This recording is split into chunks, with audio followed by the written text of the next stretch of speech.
Hello, it's GotAUkulele review day. Something quite different, not my choice of instrument, but I know there's a lot of fans out there who play the ukulele, who like ukulele banjos, and this is a fairly new one from a brand called Goldtone, and it's the Goldtone Little Gem ukulele banjo. It's a concert scale instrument, and it's been getting quite a buzz in the press, principally because of its looks, but also because it won Best in Show in NAMM 2018, which is quite the accolade for a humble little ukulele, and it is quite stunning to look at, to be honest. Goldtone are a very well-respected name in banjos. I don't normally recommend people going to the low end. They're kind of more mid-price. They're not high-end banjo makers. They make them in the Far East. They make a range of full-size banjos, but also ukulele banjos. And this is a fairly new one, as I say, from them, launched this year, called the Little Gem. The reason for that is because of this colour, and that is a clear acrylic pot and resonator. And this is the amethyst version, which is purple.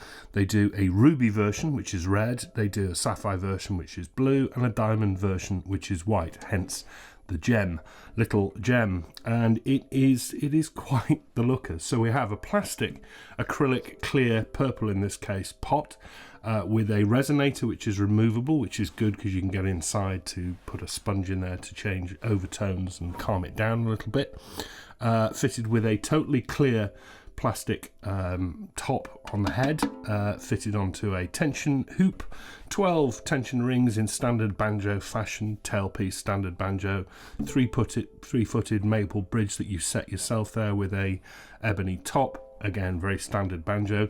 It's very standard banjo in every way, other than the fact that this is made of plastic. These are normally made of maple or another kind of wood. And I really like it. It is incredibly funky looking, and I never thought I'd be saying that about a ukulele banjo. They're usually quite traditional. This is far from traditional. I absolutely love the colour of this one, and I love that clear top, and people have put pictures on the inside, on the back of the resonator. I'd actually remove the resonator, but we'll come on to that in a moment as to why. And it's really nicely put together. Yeah, very standard banjo. One or two scuffs in the top that have annoyed me, and sort of little finish marks, but nothing that I'd be majorly concerned about. So there we are. It's got a beautiful maple neck in two pieces with a joint at the heel, which is bolted into the banjo drum itself in two places. One at the top here, because there's a truss rod running through the neck. We'll come on to that in a moment. And that pole that runs through the middle for stability that runs down to the tail. Yeah, that's nice. And because it's a maple neck, it's got an overly rounded profile and only 35mm at the nut and just under 27 between the G and the A strings, which is a bit narrow for me. And you get 1, 2, 3, 4, 5, 6, 7, 8, 9, 10, 11, 12, 13, 14, 15, 16, 17, 18 frets. The neck is not adjustable for relief like you'll get on a lot of banjos, so it is what it is.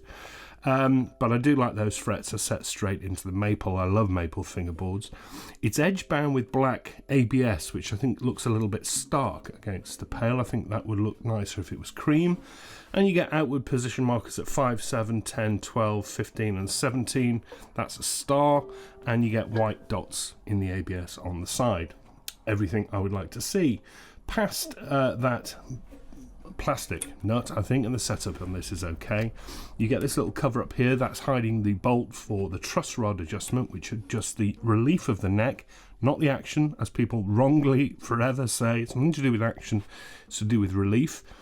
Now, truss rods are really important on guitars because they counteract the strong tension from steel strings. These aren't steel strings. I don't see the need for a truss rod on a ukulele.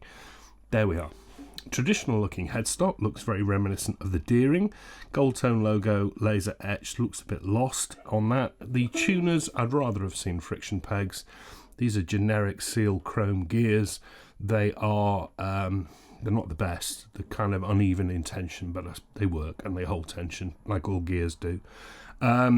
Aquila strings, you get quite a few extras. You get a little tool bag. This is for taking off the resonator, adjusting the tension of the top, adjusting the truss rod, and you get this kind of cool thing here, which you lay onto the ukulele, the nut, and it tells you where to put the bridge.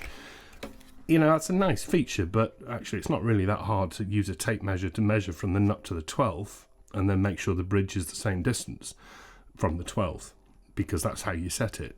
So I don't really see the need of that. And you get a padded, embroidered, logoed gig bag, which is half decent quality.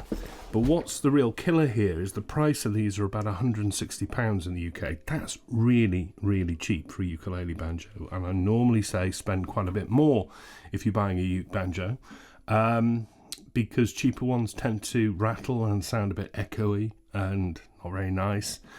Now, a lot of people are going to look at this. You either love banjos or you don't. I'm not a huge banjo fan myself. And if you like traditional banjos, you're probably not going to like this, and you've probably turned the video off by now. But I think there's no getting away from that colour and that clear plastic. I think it looks absolutely terrific. Weight, it's about 2.2 pounds.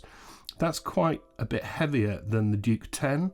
It's heavier than the Fluke Firefly banjo, but it's an awful lot lighter than the Deering banjo. So it's kind of a middleweight banjo. That surprises me with this made of plastic, that they didn't make it lighter, but it's not. I'm not saying it's overly heavy in the hand. It feels like a banjo. It's obviously a lot heavier than a wooden ukulele, but it's not too bad. And I don't think you'd really notice the difference between this and the Firefly and this and the Duke 10, to be honest. And as I say, build is pretty decent. Don't like the nut width. A few scuffs on it that have annoyed me, but it's pretty good, really. And Goldtone are a good brand.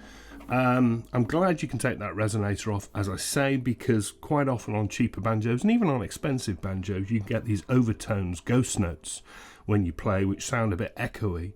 And by putting a sponge or a sock or something in there wedged up against the head, you tone it down and you get rid of some of that echo. So I'd be taking that resonator off and doing that. Well, I will when I show you how it sounds when it plays, because it plays remarkably well for a cheap banjo. It's wonderful strummed. It's very accurate once you've got the bridge set in the right place. It's comfortable. Its neck is a bit narrow, as I say, but it's playable. And I really like the strum. It sounds just like a banjo. I'm talking quite loud because I've got the volume on the microphone turned down, because this is a loud instrument. Whee!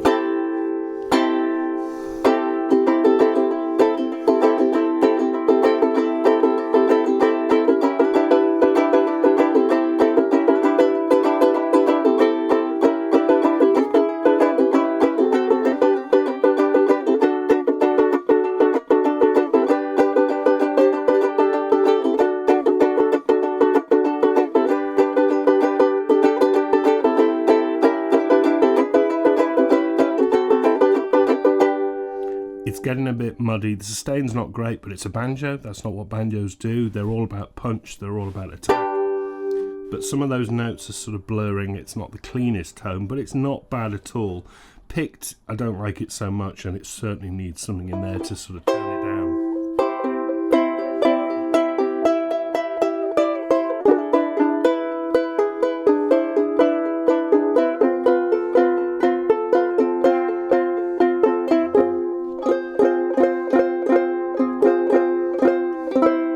There's me playing the standard stuff. I'm not playing banjo type style stuff. It's not my thing.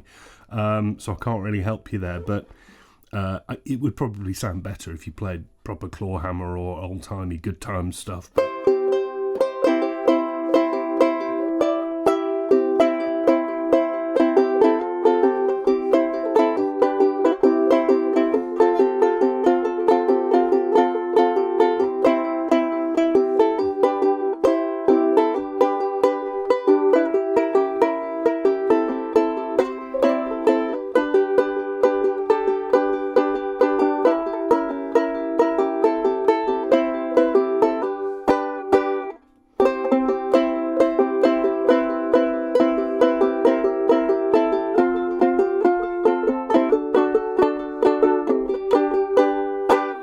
Yeah, echoey and kind of annoying when I play it finger picked, which is the way a lot of people like to play banjos. But for fast strums,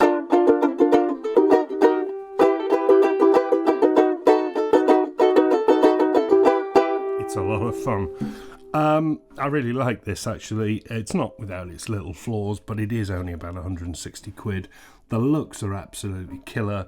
The accessories that it comes with are decent. The bag's nice. The build on the whole is pretty good, and it's made by a decent banjo maker, not a no-name Amazon only rubbish brand.